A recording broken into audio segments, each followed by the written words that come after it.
この電車は51分の発車、各駅停車の池袋行き51分の発車です。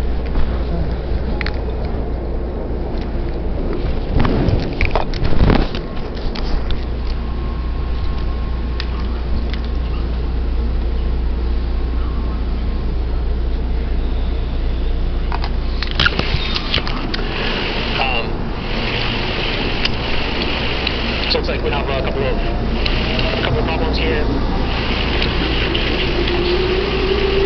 Too many local variables in IM data set, for example. So that also reads your code, which is quite nice. And so overall, the review has failed. On my, we're running this, we should probably actually run it in lab 9 right here, and see if it passes here. There's different like parts of it. Each lab has a different subset of the code base, and then kind of like make it more problem. But essentially, the thing is, the script runs and either returns true or false, and then Circle CI, which is our continuous integration solution, can use that to report a build failure or a build pass. The next thing I want to cover is how to set up Circle CI and also these evaluation tests. So like I said, we had an evaluation of value character predictor, value point predictor, and then a little task to run. So let's take a look at the code. So it's an evaluation. We have evaluate character predictor. We load our character predictor, we load our data set, and then we evaluate on the data set. This evaluate method automatically uses the tests to load up the data set, and then we return the accuracy metric and the time taken, and then we have couple of 6. So we want our metric to equal couple of 6, 60%, and then we want the right? And then similarly for evaluate my predictor, we actually test on 2 different data sets. So this one's on EM-NIST lines, and then this one is on the IM lines. And we just want to make sure it takes less than 60 seconds in one case, less than 90 seconds in another. So I think this is kind of worth pointing out real quick.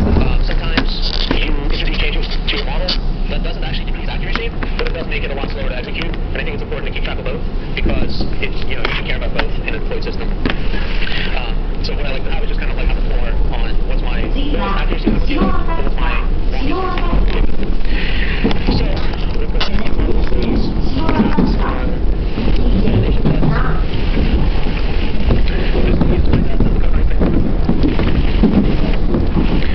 okay, in this case I don't have the data set, it's not like the data set.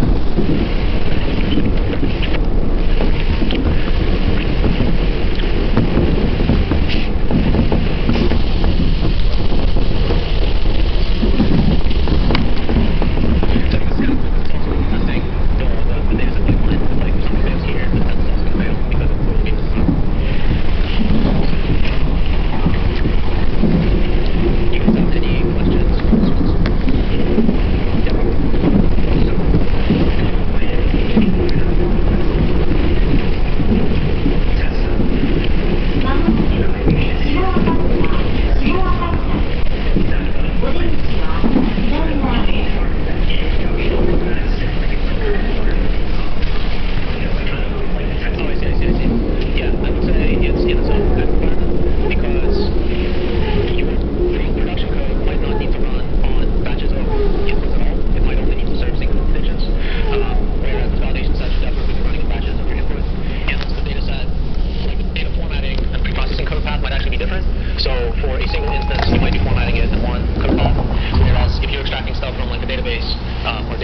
running all day right now.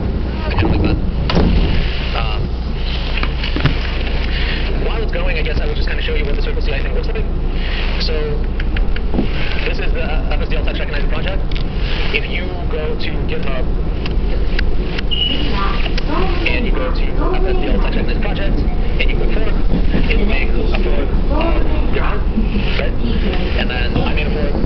This is me, and I can set up Circle CI for this fork. So go to circleci.com, go to app,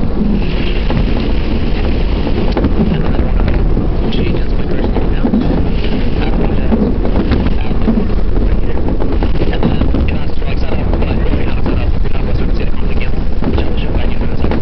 I'll just go start building, and right where it starts running, now when it finishes running, it's going to be the same thing as what I see here.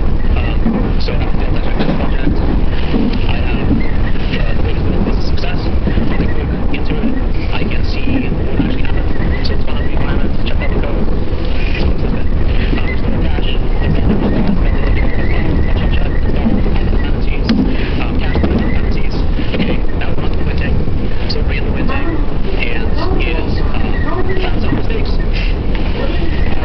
I actually set up so that if it fails, it's low reports that we build because just for the demo purposes, it's different.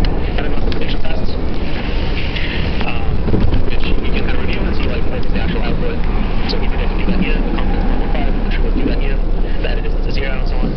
So it's kind of nice, it like keeps all the logs for you. And it runs the evaluation tests. That's the same thing that's running in here, and it just finished. So my evaluation test just finished, 3 of them passed, 3 out of 3 passed. And same thing here in Circle CI, 3 out of 3 passed. And then if I have some kind of test artifact, so for example, I could be producing an artifact called test coverage. So that means like how many, like what percent of all lines of code in my code base were exercised by the test that I ran. So I could upload my coverage report here. So that's Circle CI. The thing I want to cover now is how do we set it up. And I believe it is in Lab 8 solution.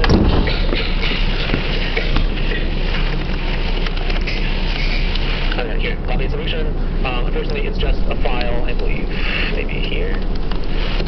Yeah, Circle CI config. Let's see if we can find it.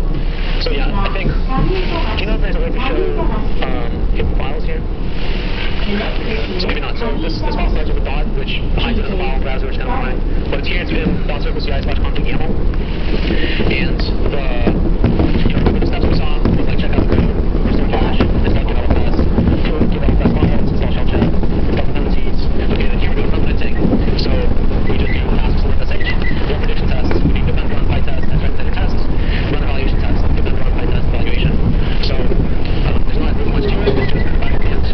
The build environment is actually Docker, and we start with a Circle CI 5.3.67 image, and then on top of that image, we do all these like GitLFS installations. I didn't run more people. If I was actually doing, if this was my code base from here, because I would have a Docker my Circle CI image, essentially, and then install GitLFS, install shell check, install dependencies, and then I would Docker push that to something like, FSDL Text Recognizer Circle CI image. And then in my actual Circle CI config, I would say FSDL Text Recognizer Circle CI image, and then I wouldn't need to do these steps because I know that my Docker image already has them. Does that make sense? So I wouldn't need to do these. I probably would still actually need to do this one just in case my dependencies change, but it would be less work. So that is Circle CI. You guys have any questions about that? I think it's overall it's pretty basic. A little bit of a pain to set up, but once you set it up, it's super nice to just be able to see it rebuild every time you push your code. Gives you a lot of peace of mind. Yeah. So since only use the CPU, right? Yeah. You didn't have any time to use. Yeah. So because this is kind of like a down little repo, the validation test is not so big. If your validation test was hundreds of thousands of images, this wouldn't be a viable solution. But the same idea would still be a viable solution, except you would just run it on some other machine, probably using GridKite instead of Circle CI. But the basic ideas are still the same. Like there's steps like linting and prediction tests and evaluation tests. It just depends on where you run them. At this point, I think we are done with Lab 8, testing and continuous integration. And then let's just kind of check up. Remember I set up Circle CI in my own fork, as you guys can do if you follow the instructions. And I just want to kind of check up on it. And it looks like it's running. It's currently running prediction tests. So this is kind of just so it should finish up and be rebuilt pretty soon. And then if you guys start working in the repo, you start changing something, and pushing to GitHub, to your forks, you see. So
市の駅におきましては、通過電車の割りを行います。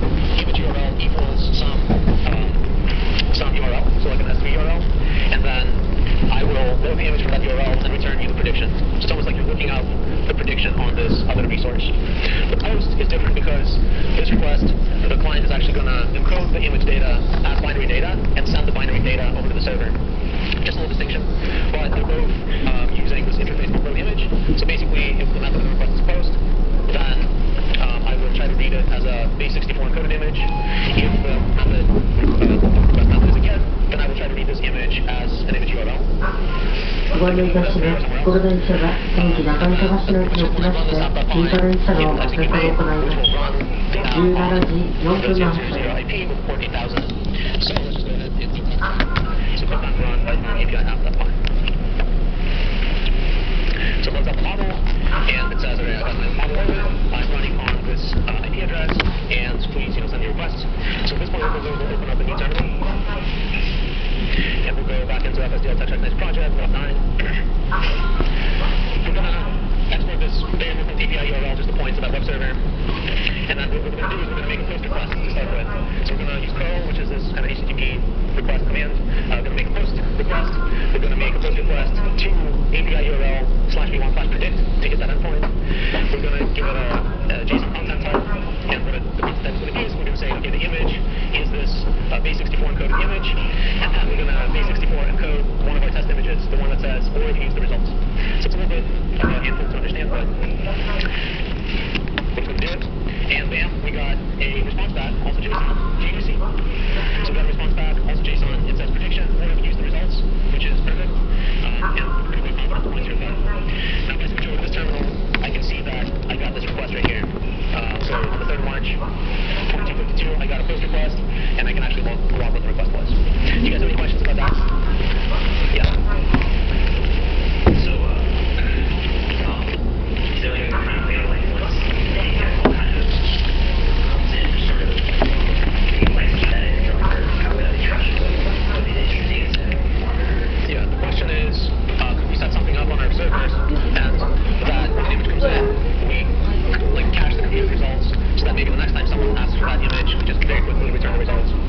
And the answer is like definitely, but it'll be like a caching layer on top of this. I kind of more like of the if right now like you want to maybe keep that like create a group along. Oh yeah, yeah, absolutely. Very good. So the question is, one clarification is that the suggestion is that we should probably store the image that comes into our service, so that maybe later we can look at the image and the prediction we made and use it in our training set for the future. And that's an excellent point.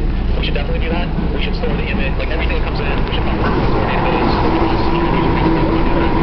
store the prediction we made into the database, and then every regular schedule we made, we just see everything that we predicted on, maybe label some of it, put it in our training set, retrain our model, deploy the new model, so that we get that data flywheel effect, and the more our service is being used by users, the more accurate it becomes, and the more data it's able to predict on. So it's a very good point. I don't include that here because it's just a demo, but yeah, definitely would do that.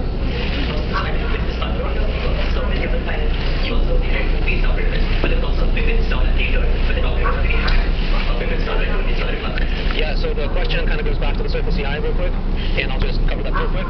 But the question was, you're starting from a Python Circle CI image, but then one of the things you do is like install pip and pipenv. Like doesn't the Python Docker image already have pip and pipenv? And the answer is yes, it does. お待たせをいたしました。各駅停車のご列の受け発車をいたします。Potentially a newer one came out since the Docker image was built. So I made the decision to just always be on the latest version of pip and pipenv. But you don't have to do that. So you don't have to do this. So proceeding with our